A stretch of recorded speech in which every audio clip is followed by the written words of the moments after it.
Hello, everyone. So we are in early childhood, chapter 4. Now we're going to talk about cognitive development. So in physical development, you saw a lot of growth is happening. It's slowed down in comparison to the growth of infancy and toddlerhood. So now we are past the sensory motor stage, which was 0 to 2 years. We are now in what we call the pre-operational stage based on Piaget's stage theory on his framework. So in the pre-operational stage, first of all, you should know what the word operation means. So in Piaget's paradigm, an operation is a logical manipulation of information. So we say pre-operational, meaning they can't actually manipulate information logically at this stage. And this leads to a lot of interesting errors. So symbolic representation, they are capable of doing that. This is why they do things like pretend play. You might see a child in the early childhood stage pretend that their stuffed animals are alive, that they're their best friends, things like that. So wonderful, really innocent stage. So remember, operations are mental operations.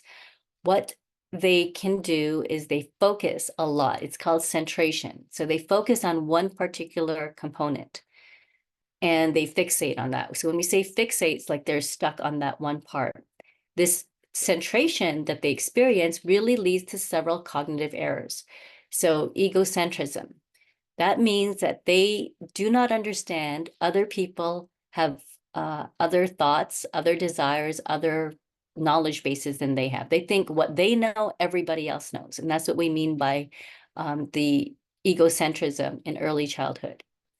Appearance versus reality, they have a lot of trouble understanding that there is a difference. And so you want to be careful about showing them, certain movies, because they don't understand that that is just pretend.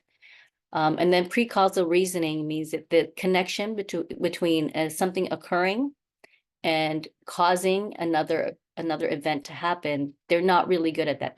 They might see the correlation and actually reverse the causal properties. And then theory of mind, that comes at the end of early childhood, where they finally understand that other people have different knowledges, understandings, and beliefs than they have. It's called theory of mind because they finally understand that the theory, the idea that others are separate from themselves. It's a really interesting stage. So pre-operational stage, as I mentioned, they use symbolic representation. They do things like animism, where they pretend something that is inanimate is actually alive. So they might walk and bump into a door and they'll say, the door hit me, or this table is being mean to me. So they'll characterize inanimate objects as if they are living.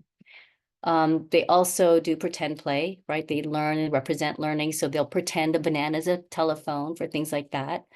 And also this is when you can start, because they start to understand symbolic representation, you can teach them. You can teach them math skills, like what numbers are, and letters, alphabets, things like that. Because if you think about it, the numbers are representative of a quantity. Letters in the alphabet are representative of a certain sound, and then you can start talking about, meaning and things like that. So this stage is a wonderful stage of exploration and discovery. So again, remember, mental operations, we say pre-operational. They cannot yet combine, separate, or transform information. They are not able to do that. So what they need are solid things and manipulatives to look at for pre-operational stage. Completely unable to do any kind of abstract thinking. So I have a number of videos that are linked, and you had that also for the discussion post to kind of look at. And what those videos do is they demonstrate these cognitive errors that kids in early childhood make. So remember, centration is that focus to tendency to focus on a single feature. Here's an example of egocentrism. So in Piaget's task to show egocentrism, which is that you look at the world from your own point of view, and you think that everyone else has the same point of view as you do. That's the egocentrism. So in this task, it's called the mountain task. They have a model of a mountain. And on one side, there are certain features that the child sees. And on the other side, those features are missing. And so the person will ask them, tell me about what's on the mountain, and the child will describe it, and then they'll say, do you think I can see that too? And the child at the pre-operational stage is completely unable to understand that a person on the other side does not have the same view that they have. That's the idea of the egocentrism. Appearance versus reality. So at this stage, Halloween is really terrifying for little kids because they don't understand the difference between appearance and reality. So you also want to be careful about the type of media that they're exposed to at this stage. So again, these things can all be mitigated with a caregiver sitting with them and explaining things to them, but it's still going to take a lot of time to convince them that what they see is not necessarily, real. Like somebody could wear a mask. So it's important to show the child that you're taking off the mask, that you're still there, you're still the same person, those kind of ideas. And a lot of explanation is important to not scare children at this stage. Any questions about appearance versus reality? Okay, and then the other part where they make mistakes is pre-causal reasoning. So here's a little cartoon. He says, I wish they didn't turn on that seatbelt sign so much. Every time they do, it gets bumpy. So that's an example of an error in pre-causal reasoning. The child does not understand that you put on the seatbelt because you know it's going to get bumpy. He thinks that when you put the seatbelt on, the ride gets bumpy. So that's kind of an idea. They have a hard time using what we call transductive or cause and effect reasoning. Theory of mind, very important for all of you to know. So in sum, it's just a child's ability to think about other people's mental states, right? So if they do not have theory of mind, they do not understand that others have mental states that are distinct from their own. So once you do have theory of mind, you understand that other people can have different desires, beliefs, and knowledge. So a child who does not have theory of mind, if you ask them, oh, what should we give your best friend for their birthday? They're going to say what they want. They're not going to think about what their friend actually wants because they don't understand that their friend would have different interests from them. So just know that it's kind of useless to ask a child in early childhood what they want to give somebody else, because what they will tell you is what they want. They will not be considering the other person's desires. So in these slides, which I will post, there are links to videos that help you see all of that demonstrated. So here's one of the tasks. If you ask a 3-year-old, for example, what do you want to eat for dinner? And or what do you think we should have for dinner? They're not going to think about what you want, right? They'll say, I want goldfish, even if you know that you should be having vegetables and things like that. So again, be cautious about asking children in early childhood their opinion about other people's desires, because most of them will not understand it until the end of early childhood. So here's an example of a theory of mind task, right? This is where you are showing them a box of crayons, right? It looks like a box of crayons, and then you open it up, and inside the box of crayons is something else. It's not crayons. Then you close it in front of them and you ask the child, do you think your friend who's in the other room will know that there aren't any crayons in here? And then they'll say, no, they know that there are pencils in here, just like I know. So they don't realize that this new information that they obtained, the other person doesn't have it either. So that's the idea of theory of mind. Any questions about theory of mind?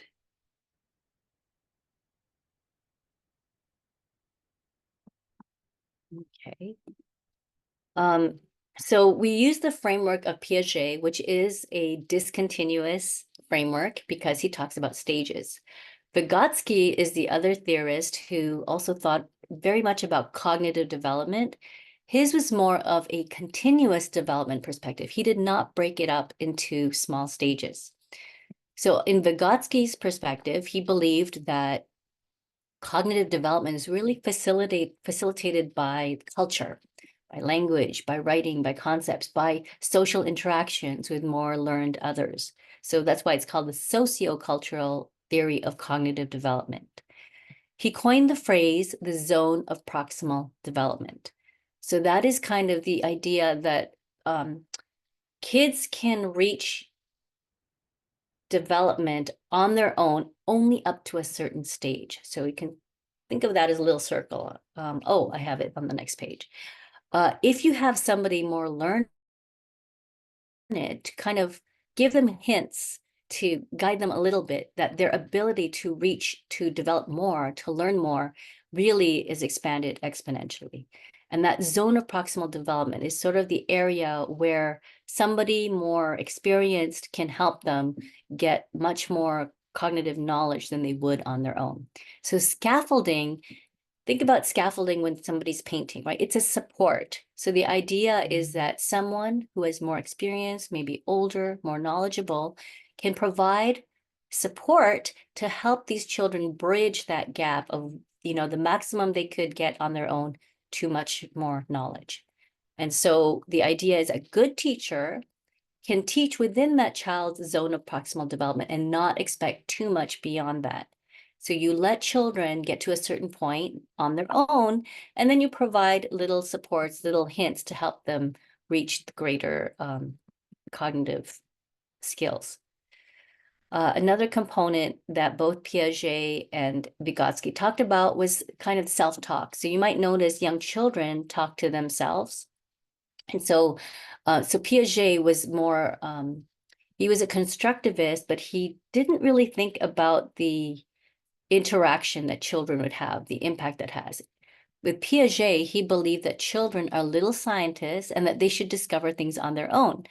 Vygotsky, on the other hand, he believed that children learn much more with others, right? Obviously, school environment, we do believe that children learn a lot when interacting with others. So Piaget believed that the talk was egocentric when children talk to themselves. Vygotsky believed that children were talking to themselves to learn more and to eventually connect that talk with other people as they were developing the understanding of a certain concept. So here's the picture of Vygotsky's sociocultural development. So in the blue is the area in which a child can learn on their own. As you can see, the gray area is much bigger. And the idea there is that that is the zone of proximal development, where if somebody a little more knowledgeable, or maybe even technology and tools, can help children expand their learning much more. The idea, remember, is that they can only get so far on their own, but then if they're exposed to, maybe they have some more technology or someone more knowledgeable helps them with technology, that they can learn a great deal more. And then the outer part is just completely beyond their reach, where, maybe it's a child and you're expecting them to do abstract thinking that doesn't, no matter how much you scaffold them, it's not going to get there because of cognitive immaturity. But Vygotsky really believed that he could, that others played a big role in children's cognitive development. So with Piaget, he believed that the talking to themselves was really just kind of solving their own problems, right? On the other hand, Vygotsky believed that it was to clarify the problems and then share it with others. So it's really interesting, different perspectives. In terms of attention, three types of attention you should be aware of. So there's divided attention, also known as multitasking, where you're switching focus between tasks. What we know is that multitasking is really overrated. It's really hard to do that well.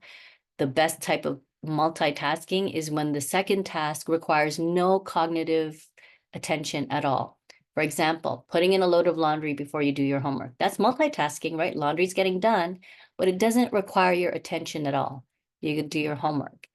That is the type of multitasking that's actually effective. Other types of multitasking, what we found is that people tend to be less effective with the task, or it takes longer when they're dividing it back and forth. Selective attention is focusing on a single task. So just sitting down and reading without other things going on, that is selective attention. Sustained attention is staying on task for long periods of time. So you can, sustained attention and selective attention, the difference is that selective attention occurs in an environment where there are other distractions going on. Sustained means you're just sitting and paying attention. Can they be concurrent? Yes, they can. So divided attention, switching between tasks, doing your math homework, doing your psych homework, going back and forth. Selective attention is maybe you're in a room, maybe you're in the cafe, and you are focusing on doing your homework. So even with all the other things going on, you can still focus on that. Sustained attention is being able to do anything for a long period of time. What we know is people's attention spans tends to be about 20 minutes, but unfortunately our classes are much longer than that. So we try to break it up so that you're not just sitting there the whole hour plus, because we're going to lose you in terms of attention. We know that. What we do know is that all these types of attention improve with age, which is why, we start off in early childhood, maybe half day of school, not very much, just because we also know it doesn't make sense for many children to try to be learning for a very long period of time if they can't sustain their attention. When we say temperament may play a role, remember we had the different temperaments, the easy, difficult, slow to warm up. The kids who are easy tend to be able to sit for longer periods of time without getting too fussy. And so their attention can be held for longer periods of time. Any questions about the 3 types of attention? Okay, divided, selective, sustained. Make sure you know the difference. So we talked about Piaget's model of cognitive development. We had talked about Vygotsky's model of cognitive development. Another paradigm is called information processing. So in the information processing approach, we kind of look at brains as if they are computers inside people. So when we talk about environmental input, with people, we're talking about our senses, right? Our touch, our taste, our sight, our smell. Those are all inputs we get from our environment. With a computer, it would be your keyboard or your mouse or your trackpad. Those are input environments. Sensory register, again, it's like just really your nerves, your senses, taking in that information. And what happens is that, for instance, we smell something. That's a sensory component. We register that we have that smell. Now we have short-term memories like, oh, that smells like apple pie or something like that. When we are talking about the short-term memory, that's going to go away unless we do something to keep it in our brains. And that's what we mean by the control processes. So rehearsal, attention, decision-making, retrieval strategies, those are all things we actually have to engage in order to keep whatever it is that we sense in our minds. So when we say rehearsal, it's like, oh, okay, I just learned a new word. I'm going to practice that word 3 times so that it stays in my head. Otherwise, it's going to disappear. Attention is actually mindfully considering what it is that you just registered. Decision making. Yeah, I think this is really important for me to learn, so I'm going to do that. So for instance, when I called your attention to the different types, divided attention, sustained attention, selective attention, I'm trying to make you mindful that those are important terms. I'm calling your attention to it. You should be rehearsing the different types of attention so that you can keep it in your head so you can retrieve it later, right? Those are the kind of ideas in terms of how to retain information. When you do engage in these tasks, right? Rehearsal, attention, decision-making, retrieval, you have a much better chance of storing in long-term memory that information so that you can retrieve it later. And so it sounds like very much like a computer. It's like, okay, save a file, right? Now you have long-term storage. If you don't save the file, if it disappears, it's gone. And if you don't do something with information you just learned, same idea, it's going to disappear. Questions about this part?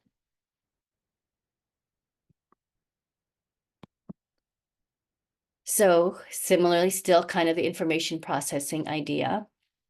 Just as we have different types of attention, we have different types of memory. So remember, we start with sensory input. So sensory memory is just sort of that brief understanding, oh, I just touched something hot or cold. If we don't pay attention to it, it's lost. You might not remember how that felt. Now, if we pay attention, so sensory memory is that dark blue, the blue component, and then you see attention is in the gray arrow, then it can go into your short-term memory. So sensory memory is very brief and fleeting. Short-term memory, if you do rehearsal, you can keep whatever is in your short-term memory, and then it moves to long-term memory. It gets encoded.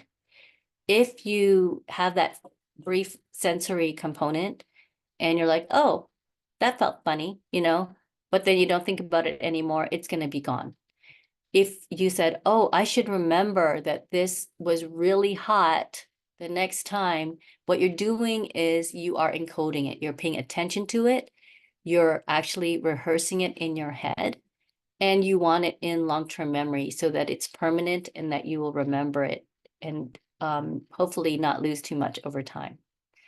So long-term memory is what we consider permanent type of memory. There are types of long-term memory. So declarative memory is something explicit where you are intentionally remembering things like terms that you have in classes, things like that. Memories are facts and events that you want to recall. If something is semantic, then it's not tied to a timeline. That would be something like this in terms of terms that you learn in class.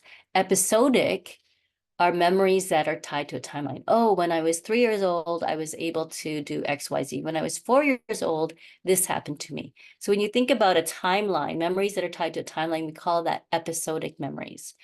When we have memories of facts and things that are not tied to a timeline, we call those semantic memories. So we have declarative memories, which are explicit, things that we are intentionally trying to learn. And then we have non-declarative memories as well. Those are what we call implicit things. So like learning how to drive, after a while, it's not something you're thinking about, but your body remembers. You have the muscle memory. Your brain knows which route to take to school, things like that. It becomes automatic. So at a certain point, we keep practicing and learning things. It can be almost automatic, and then it becomes non-declarative or implicit memories. These are the last ones we lose as we get older. The declarative explicit memories oftentimes those are the little facts that maybe when we're older, we can't recall anymore. But the implicit memories, the ability to drive, how to ride a bicycle, things like that, those stay with us much more because it also involves muscle memory. Any questions about these different types of memory? Yes, Professor. Just the non-declarative, I didn't understand. What is that? It's also known as implicit memories. So those tend to be skills that we learn. It's not like we have to stop and think about how to drive. When you get into a car, we know how to drive. And Yeah. that's non-declarative or implicit memory. And declarative is the muscle memory you said. No. I got it wrong. Yeah. Non-declarative or implicit memory is the muscle memory. Okay. Yes. All right. Okay. And Professor, I wanted to understand this types of memory with respect to early childhood. Are we talking about that this process is happening only in the early childhood and it's not related to all other life stages? Oh, it starts in early childhood. Okay. All right. Yeah. Which is why we really, in fact, in Finland, children don't start going to school until they're 7 years old. Here, Okay. kind of push it early, but in other words, it might be very, very difficult to teach a child a lot of words, for instance, at the age of 3, because their memories are still limited. But it is possible if you keep doing things like rehearsal, keep practicing things like that. So the ways that you would teach a child things, you need to consider how to do it, right? So just telling them once isn't going to work. Even for us, right? Yes. Repetition is really important, but it starts in early childhood, and then we keep building on it as we get older. Yes, and I'm just thinking that this term of zone of proximal development of Vygotsky also applies here because the memory which we are exposing the child to, I mean, the vocabulary and the words, we are trying to increase that when a child is sent to school, and it may be out of reach for the child, like you mentioned about the schools in Finland. So, is it because of the ZPG thing? Uh, Yeah, I mean, well, I mean, there are a number of things we have to consider when we're teaching yeah, children. So there are those limitations, and we have general ideas. There are always exceptions. There are always going to be really exceptional children and there's something we haven't even talked about yet called eidetic memory. Those are the people who have the what we call photographic memory, which hmm, is another completely different league, right? hmm, So educators are generally aware of where children and can gauge where the children's natural limitations are. And so the scaffolding happens. So a good educator understands there are going to be individual differences in the children and can actually set up tasks to keep engaging children. So someone might be able to learn 5 new words, whereas another child who's the same age might be able to learn twice as many words, right? right. So the educator needs to be attentive to that and not expect too much of the children, but all the scaffolding that they do, the little tasks that they do to help them, the rehearsal, all those things still helps them to expand much more than if they were just learning it on their own. This is Okay, true throughout our lives. We always have a certain ability within by ourselves, but then this is why part of why we go to school, right? Because my job is to scaffold and help you learn other things to help you get beyond your limitation by yourself to get to where, your full potential. That's the idea. We have a zone of proximal development throughout our entire lives. right, right. That was, yes, very insightful. Thank you. You're welcome. So we use Piaget's paradigm when we talk about cognitive development, but you should also know that there are a lot of criticisms in terms of Piaget's framework. So we have something called neo-Piagetians as well, where people have really examined his theory and kind of come up with slight alterations and improvements. What is similar is we believe in constructivism, meaning that children actively are involved in the development of their brain, that children have a natural tendency to want to learn. Also still consistent is the idea of the stage theory, that there are qualitative differences between somebody who's 3 years old and somebody who's 6 years old. It's not slow and continuous, it's actually quite a large jump. And a lot of it does base on exposure and that sort of scaffolding that they have, that ability.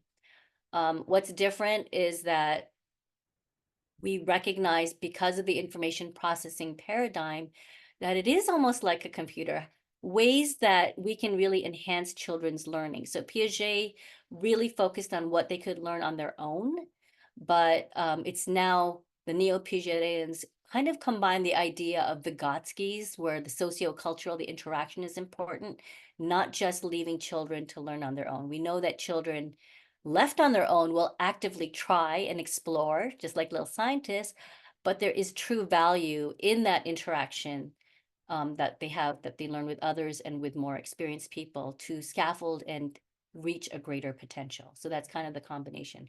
Piaget didn't really acknowledge that component. So we have theory of mind, and there's a funny one called theory. So theory is when children make up their own explanations to understand the world around them.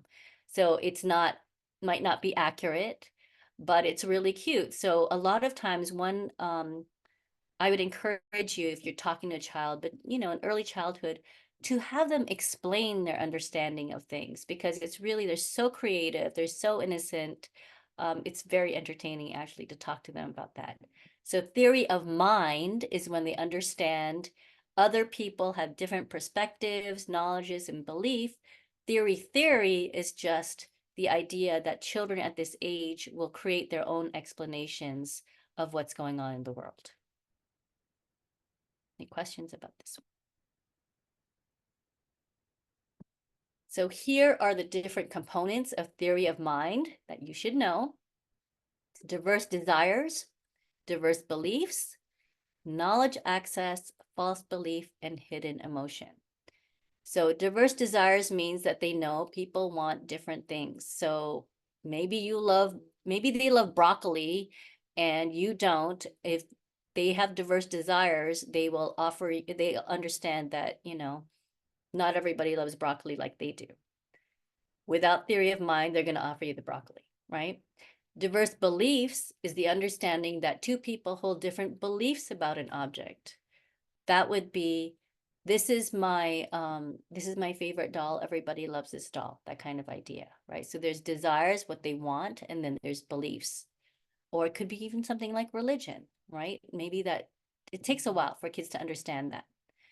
Knowledge access means understanding that people may or may not have access to the same information. That was that task with the crayon box that had pencils instead of crayons. Once you show that to children and you ask them if their friend in the other room knows what's inside the box, and if they say no, then you know they understand that knowledge access can be different for people. False belief is understanding that someone might hold a belief based on false information. Again, that task with the crayons, what's inside there, that kind of is connected to the false belief part. And then hidden emotion is understanding that not everybody is going to show how they truly feel, that sometimes you're going to pretend you're happy even if you aren't. Again, this doesn't develop totally about 5 years old. So 3-year-olds, they aren't going to understand that at all. So they're really very face value at that stage. So make sure you understand the different components of theory of mind. Any questions about them?